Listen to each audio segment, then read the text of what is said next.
तो एक बार फिर से आरजेएस मीडिया प्रगति मैदान में आ चुकी है ट्रेड फेयर 2023 को कवर करने, और हमारे साथ स्वयं आरजेएस के संयोजक उदय कुमार मन्ना सर मौजूद हैं। आइए जानते हैं इस बार की क्या प्लानिंग है। कल से आम जनता के लिए आरजेएस की मुहिम के तहत जो कवरेज होने जा रही है, आम जनता को कवरेज मिलेगी हमारे माध्यम से, आरजेएस के माध्यम से। किस तरीके के इस बार जो ट्रेड फेयर के इंतजाम है, सारी जानकारी, क्योंकि आरजेएस के जो स्वयं संयोजक हैं उदय कुमार मन्ना सर ने, उन्होंने आईटीपीओ के सभी अधिकारियों से इस बारे में सारी जानकारी ली है। आइए जानते हैं किस तरीके से आरजेएस अपनी भूमिका निभाने जा रहा है इस बार। सर कैसा आरजेएस का मुहिम जा रहा है इस बार? जय हिंद। प्रखर वार्षणे, आप लोगों का पूरा सहयोग रहता है पॉजिटिव मीडिया को भारत में पहुंचाने के लिए। कंसेप्ट जो है नवोदित पत्रकारों तक आप लोग ये पहुंचा रहे हैं। खुद भी आप युवा हैं।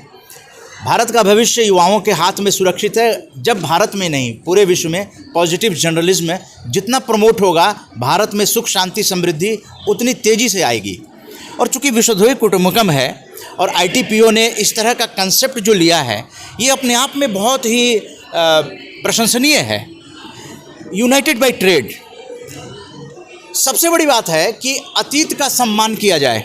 जो हमारे पहले के जो ऑफिसर्स रहे हों, इन आईटीपीओ का इंफ्रास्ट्रक्चर उन लोगों ने भी बहुत अच्छे से डिज़ाइन किया था। अलग अलग पेविलियन हुआ करते थे, और बचपन में कि यादें आती थी जो लोग आते थे कि हम कभी आए थे तो ऐसा जो है एक अलग अलग राज्य के पेविलियन अपना उसमें दिखाई देते थे। अब state of the art technology, ज़माना बदल रहा है, उसके अनुसार आईटीपीओ भी बदल गया। उसने भी 2 से लेकर 5 तक जो हॉल बनाया है, वो यहाँ पे स्टेट पेविलियन लगाया है। हॉल नंबर 5 में आप देखेंगे सरकारी गवर्नमेंट के और राज्य के, हॉल नंबर 3 में देखेंगे राज्य के पेविलियन हैं। और जहाँ पर हर राज्य अपने अपने बुनकरों को, अपने अपने हस्तशिल्पियों को, कारीगरों को प्रायोरिटी बेसिस पर उनको मौका देता है।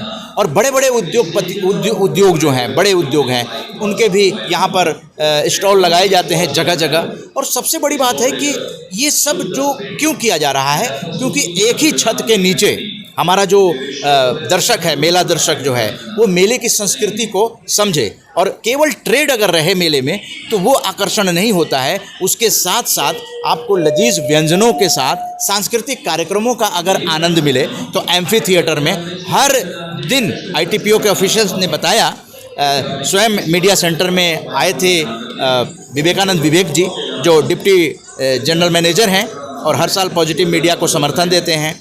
तो उन्होंने बताया कि हर शाम को यहाँ पे एम्फी थिएटर में सांस्कृतिक कार्यक्रम होते हैं, और बगल में 2 फूड कोर्ट हैं और बहुत बड़े बड़े काफ़ी स्पेस है। और अगर सर्दी का मौसम होता है इस वक्त जो है, जैसे कि ये बातचीत हो रही है 18 नवंबर को, थोड़ी थोड़ी सर्दी भी है, ऐसे में धूप का आनंद कितना मिलेगा। तो आप एक खुले आसमान के नीचे, और जहाँ छतरी भी लगी हुई है, टेबल कुर्सी, और नीचे कारपेट बिछा हुआ है, तो ऐसी जगह पे, इन्वायरमेंट पे आप शहरों में रहते हैं, बहुमंजिली इमारतों में रहते हैं, जहाँ पूरी तरह से हवा भी फेफड़े को नहीं मिलते हैं, लेकिन यहाँ आने पर आपका दिल, फेफड़ा सब मजबूत हो जाता है सर। आप खुली हवा में सांस ले सकते हैं। तो यही है यूनाइटेड बाय ट्रेड।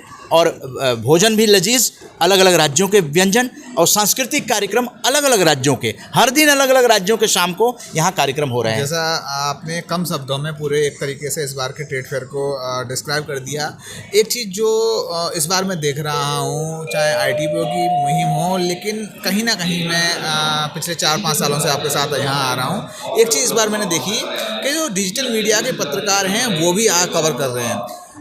मेरे को जब मैंने देख रहा हूँ अपने सोशल मीडिया जितने पत्रकार जुड़े हुए हैं डिजिटल मीडिया वाले, कहीं ना कहीं मैं एक चीज़ समझ पाया कि इसमें कहीं ना कहीं आरजेएस का योगदान था, क्योंकि पहली आरजेएस ऐसी टीम थी जो डिजिटल मीडिया के तरीके से पहला प्रेजेंस उनको मिला था।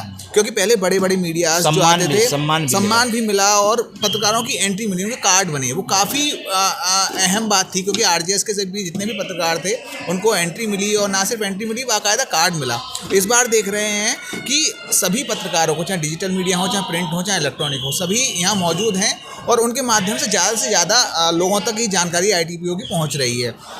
तो आप कैसे देखते हैं कि आपने जो मुहिम शुरू की थी डिजिटल पत्रकारों की ट्रेड फेयर में एंट्री को लेकर, वो अब सार्थक रही है आपकी, और आज ना सिर्फ बड़े पत्रकार बल्कि जो नए उभरते हुए पत्रकार हैं वो भी एंटर कर गए हैं। कहीं ना कहीं उसमें आरजेएस की जो मुहिम थी वो कामयाब रही है। उस मुहिम को आप कैसे देखते हैं? जी हाँ, कोई भी मुहिम जब सकारात्मक सोच के साथ शुरू होती है तो वो सफल ही होती है।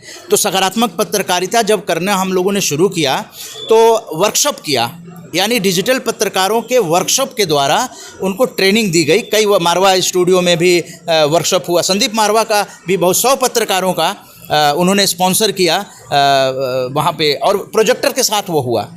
प्रोजेक्टर के साथ वहाँ ट्रेनिंग वर्कशॉप हुई। ऐसे ऐसे हम लोगों ने 8 किए। फिर मैंने नरेंद्र भंडारी जी जो जनरल सेक्रेटरी हैं वर्किंग जर्नलिस्ट ऑफ इंडिया, जब मैं उसका प्रेस सेक्रेटरी बना, इस वक्त मैं वाइस प्रेसिडेंट हूँ वर्किंग जर्नलिस्ट ऑफ इंडिया का, तो वहाँ मैंने कहा कि पत्रकारों को, वर्किंग जर्नलिस्ट ऑफ इंडिया को भी, तो वहाँ पर भी 4-5 वर्कशॉप जो हैं मीडिया के किए गए। तो कहने का मतलब कि धीरे धीरे पॉजिटिव जर्नलिज्म की ओर लामबंदी शुरू हो गई और सोशल मीडिया का प्रभाव धीरे धीरे बढ़ने लगा। तो धीरे धीरे ITPO ने इन लोगों को भी अब क्योंकि सोशल मीडिया का जो चौथा स्तंभ कहा जाता है, तो 5वां स्तंभ के रूप में सोशल मीडिया ने अपना प्रभुत्व, अपनी काबिलियत, अपने मेहनत से, ईमानदारी से, लगन से जितने पत्रकार आए, महिलाएं भी काफ़ी संख्या में आईं, और उन लोगों ने काम करने का जज्बा दिखाया, जज्बा।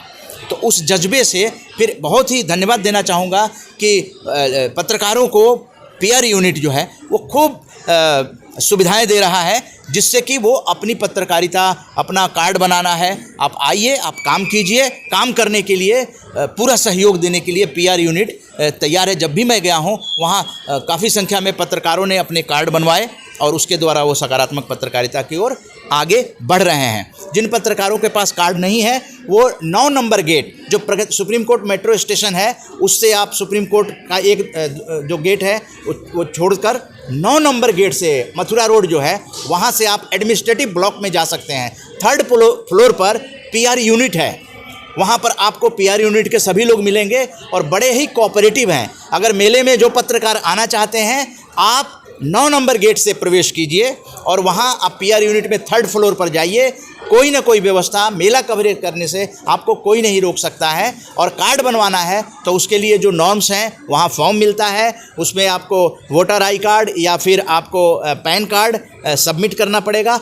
अगर आपके पास PIB कार्ड है तो जो ITPO ऑफिशियल्स का कहना है कि PIB कार्ड वालों को हम केवल फॉर्म भर दें, PIB कार्ड का वो लगा दें तो हम उनको कार्ड बना देंगे।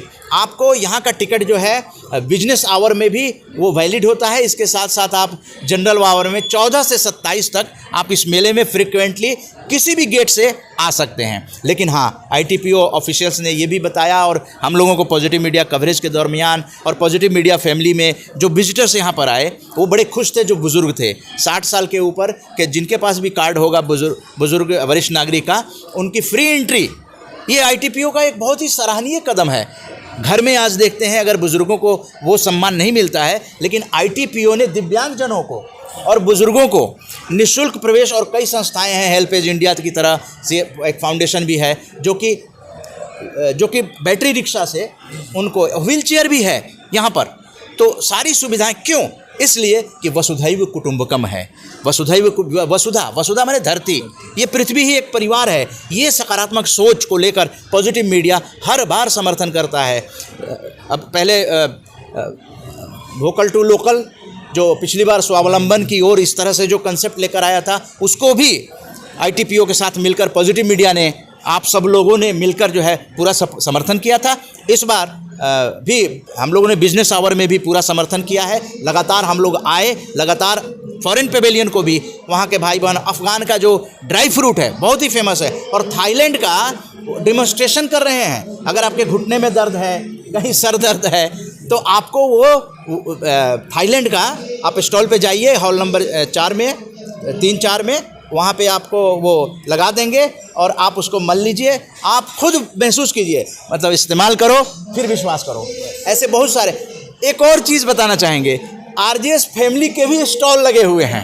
वेजले फूड का आप लोग नाम जानते हैं, तभी आप सत्येंद्र त्यागी जी, वेजले फूड का स्टॉल हर साल लगता है और हम लोग उनसे मिलते हैं। अमित बजाज जी जो हैं वो वेजले फूड 9 नंबर हॉल में, और इसके साथ बैक्सन जो होम्योपैथिक का आप लोगों ने देखा, वो फेसबुक लाइव जो है उसको बेहतरीन लाइव के सुदीप साहू जी जुड़े, जो हर वेबिनार में जुड़ते हैं, रेकमेंड उसमें आ रहे हैं, बहुत सारे लोग कमेंट कर रहे हैं, अब बहुत सारे लोग आने वाले भी हैं। अब जनरल विजिटर के लिए हो गया है, तो निश्चित रूप से आरजेएस फैमिली को मीडिया के साथ मिलकर वो आएँ, मेला देखें। और जिस तरह से मीडिया सेंटर में आरजेएस फैमिली की बाइट हुई है, पॉजिटिव मीडिया डायलॉग, ये पॉजिटिव ब्रॉडकास्टिंग हाउस है। यहाँ पर हर तरह की चीज़ें, अखबार वाले मुकेश भोगल जी जिनकी फ्रंट लाइन खबर समाचार निर्देश में आती है, डेली डायरी में खबर कितने सालों से आ रही है। मैं तो चाहूँगा कि और तेज़ी लाइए, समय बहुत कम है, अपनी मृत्यु को सामने रखिए, कल आप नहीं रहेंगे, दस्तावेजीकरण ज़रूरी है। इसलिए वो जो किताब है अमृतकाल का सकारात्मक भारत, जो भारत की सबसे लंबी जन भागीदारी है आज़ादी का अमृत महोत्सव की, ये गर्व होना चाहिए कि देश के लिए राष्ट्र प्रथम, भारत एक परिवार, विश्व एक घर, 9 साल से करते हुए आप ट्रेड फेयर के अंदर पूरे विश्व के लोगों से मिलकर और उनको हंसाइए, हाथ से योग कीजिए, हाथ से नमस्कार कीजिए, सारी दुश्मनी खत्म, देश दुनिया एकजुट होंगे और सहयोग से समृद्धि की ओर बढ़ेंगे। सर, ITOP की ट्रेड फेयर की सारी बात हो गई। कम शब्दों में एक चीज़ और जानना चाहूँगा, जैसे युवा पत्रकार जुड़े आरजेएस से, और हमने ना सिर्फ अपने व्यक्तित्व में बल्कि अपने संस्था के लिए भी काफ़ी निखार हमने अपने अंदर देखा और चीज़ों को बढ़ाया। कुछ पत्रकार जो युवा हैं, जो डेली डायरी को देखते हैं, जो फॉलो करते हैं, उनके लिए कम शब्दों में जानना चाहूँगा कैसे आरजेएस से जुड़ें, और आरजेएस से जुड़ने के साथ साथ ना सिर्फ अपना बल्कि अपने संस्था का या अपने पत्रकारिता जीवन को कैसे निखारें। बहुत अच्छा सवाल प्रखर वार्ष्णेय जी आपने किया है। ये सवाल हमारे अंदर भी आता है, क्योंकि हमने अभी बात जो की कि कल हम रहेंगे नहीं, कोई भी नहीं रहेगा। इस दुनिया में परमात्मा ने जब आपको भेजा है, अगर विश्वास है परमात्मा पे, तो कोई ना कोई काम करने को भेजा है। तो आप जो है खुद ढूंढिए, जरूरी नहीं है पत्रकारिता, आप जिस फील्ड में का अच्छा कर सकते हैं उसी काम को कीजिए। बहुत सारे उदाहरण हैं कि अपने माता पिता की तो बात नहीं माने, वो देश और दुनिया के बारे में सोच रहे थे और उन्होंने उस काम को अंजाम दिया। बहुत सारे उदाहरण हैं। तो अगर पत्रकारिता में आना है तो इस लगन, विश्वास, ईमानदारी, मेहनत, जज्बा, संघर्ष, जुझारूपन, अगर ये है तो ये सकारात्मक पत्रकारिता के लिए ठीक है। जब आप सकारात्मक होते हैं तो लोग भी सकारात्मक होते हैं, लोग भी सहयोग करने के लिए आगे बढ़ते हैं। सत्येंद्र त्यागी जी सहयोग करते हैं, बैठे हुए हैं, इनके सहयोग से हम लोग जो है अभियान को एक नई ऊंचाइयों पर ले जा रहे हैं। आप सहयोग करते हैं, आपके सहयोग से देश दुनिया तक हम लोग अपनी बातों को ले जाते हैं। तो जो नए पत्रकार हैं वो अपने अंदर शक्ति को पैदा करें और लोगों को सकारात्मक बनाएं। और वो पत्रकारिता में ध्यान रखें, मानते हैं समस्या आती है, समस्या है भी, तो समस्या कहाँ नहीं है। बहुत बड़े बड़े बिजनेसमैन बन जाते हैं, एकदम से नहीं बनते हैं, उनका विज़न होता है, लेकिन वो टूटते नहीं हैं। उस चीज़ को सफल करने के लिए संघर्ष का मादा होता है, लोगों के कांटेक्ट में आते हैं, मेहनत करते हैं और वो सफल होते हैं। आज आपके ही इतने सब्सक्राइबर बढ़ गए हैं, करीब 30 लाख आपके सब्सक्राइबर बढ़े हैं। तो निश्चित रूप से आपके न्यूज़ को लोग पसंद कर रहे हैं। ये सब जो चैनल हैं ये भी संघर्ष करके आगे बढ़ रहे हैं। तो कंटेंट को देखिए कि आप किस चीज़ को पसंद करते हैं। आपके चैनल का एक स्पेशलाइजेशन भी होना चाहिए कि ताकि जिसको जो चीज़ देखना है, अगर कल्चर देखना है तो कल्चर के लिए वो आपके चैनल को ढूंढेगा, अगर ट्रेड देखना है तो ट्रेड के लिए देखेगा। लेकिन अगर सकारात्मक पत्रकारिता करते हैं तो सकारात्मक पत्रकारिता में हर विषय आ जाता है, यानी हर विषय को आप थोड़ा थोड़ा माइलेज दें। तो जो जिसको वैरायटी चाहिए वो सकारात्मक पत्रकारिता को देखना चाहेगा। तो काम बहुत आसान है, सोच सकारात्मक होनी चाहिए, चाहे वो कोई फील्ड हो, पत्रकारिता नहीं, जिस फील्ड में भी नौजवान आगे आना चाहते हैं। संघर्ष हर किसी ने किया है। इस देश को आज़ाद कराने के लिए 200 सालों की गुलामी को 1857 से संघर्ष हुआ और 1947 में देश आज़ाद हुआ।